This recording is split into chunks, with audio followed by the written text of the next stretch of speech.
Right now, inside your gut, there is a war happening, and you are losing. Not because you ate something bad last night, not because you skipped your probiotic, but because the trillions of bacteria living inside your intestines have run out of food. And when bacteria get hungry, they do not sit quietly. They turn on you. They start digesting the very wall that is supposed to protect your body from the outside world.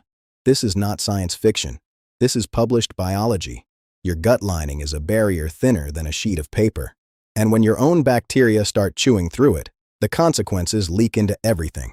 That brain fog you cannot explain. That bloating that shows up no matter what you eat. That afternoon crash that makes you feel like you have not slept in days. These are not random symptoms. They are signals. Signals that your gut's own defense system has gone offline. And here is where it gets worse. Most people respond to these signals by doing exactly the wrong thing. They buy a detox tea. They order a cleanse kit. They swallow a random probiotic capsule and hope for the best. But none of that addresses the actual problem. Because the problem is not that your body is missing some magic supplement. The problem is that the two cleaning systems your body already owns, systems that evolved over millions of years to keep your gut spotless, have been shut down by the way you live. You do not need to add anything. You need to stop blocking what is already there. In this video, I am going to walk you through 5 mechanisms that restart these systems, rebuild your gut wall, and starve out the bacteria that are destroying you from the inside. No pills, no powders, just biology. Let us start with the system nobody talks about. It is called the migrating motor complex. Think of it as a street sweeper built into your small intestine. Every 90 minutes to 2 hours, when your stomach is completely empty, a powerful wave rolls through your gut. It pushes out leftover food particles, dead cells, and stray bacteria. It clears the road. But here is the critical rule. This sweeper only activates when the street is empty. The moment you eat anything, even a handful of almonds, even a splash of milk in your coffee, the sweeper shuts off instantly. Digestion takes priority. The cleaning crew goes home. Now think about how most people eat. Breakfast, mid-morning snack, lunch, afternoon coffee with sugar, dinner, something sweet before bed. The sweeper never gets a shift. Bacteria that should be pushed down into the colon stay parked in the small intestine. They sit on leftover food and ferment it. That fermentation creates gas. That gas creates bloating.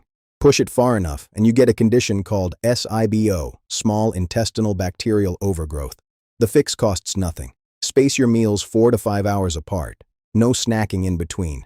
Water, black coffee, plain tea are fine. But anything with calories kills the wave. That rumble you feel in your stomach between meals is not always hunger. Often, that is the sweeper doing its job. Stop interrupting it. Now, clearing the road is step 1. But a clean road means nothing if the soil underneath is dead. Your gut is home to trillions of bacteria, and they function like soil in a garden. If the soil is barren, nothing grows. If the soil is rich, the entire ecosystem thrives. And the single most important thing that enriches this soil is not a probiotic capsule. It is diversity. A massive study called the American Gut Project found something striking. The single strongest predictor of a healthy gut was not how much fiber someone ate. It was how many different plants they consumed in a week.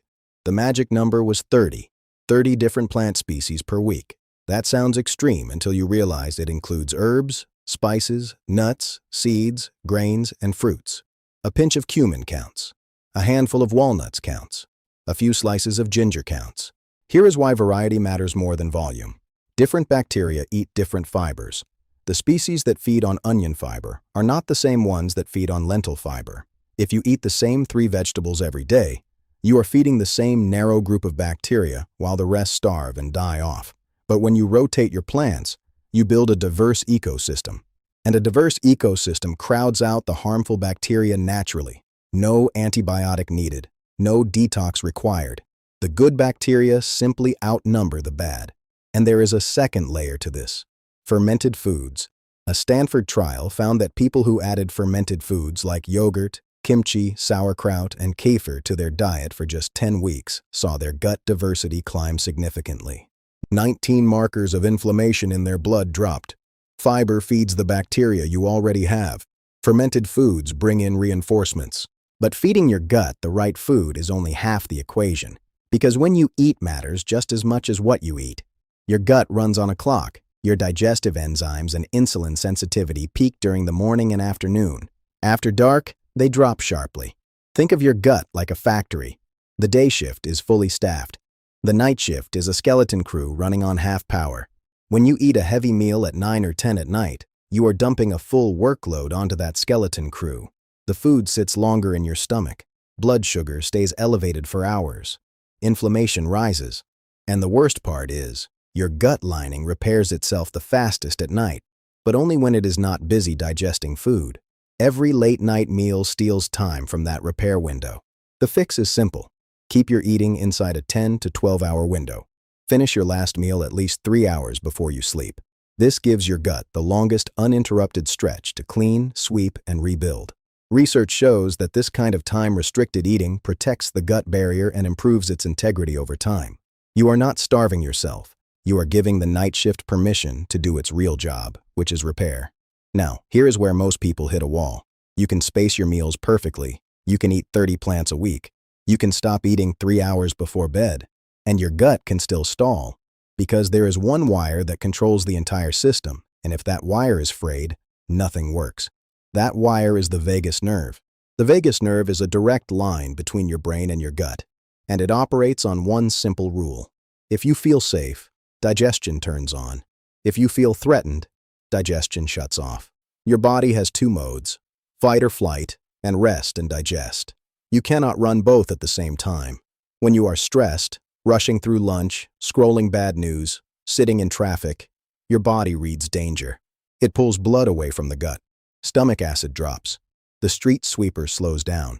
You are eating with the power turned off. The fix takes 30 seconds.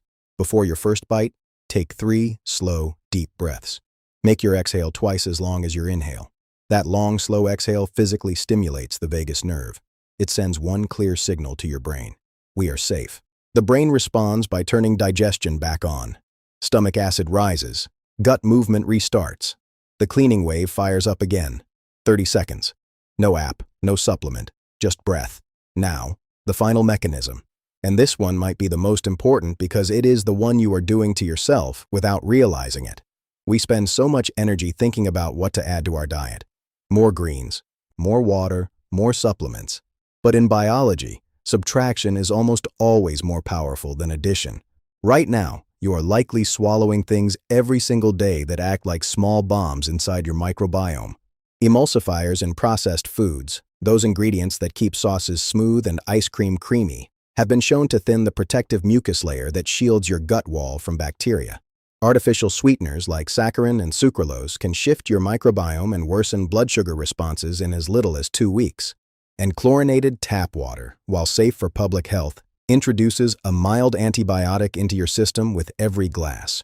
You do not need to become obsessive, but a simple water filter, washing your produce properly, and shifting even slightly from packaged foods toward whole foods removes a constant low-level assault on your gut bacteria. Your gut is forgiving. Its lining replaces itself every few days. The moment you stop attacking it and start respecting its built-in systems, it begins to heal. Not in months, in days. You do not need a detox. You need to stop blocking the detox your body is already trying to run. If this breakdown changed how you think about your gut, hit that like button. It tells me this kind of deep science content is what you want more of.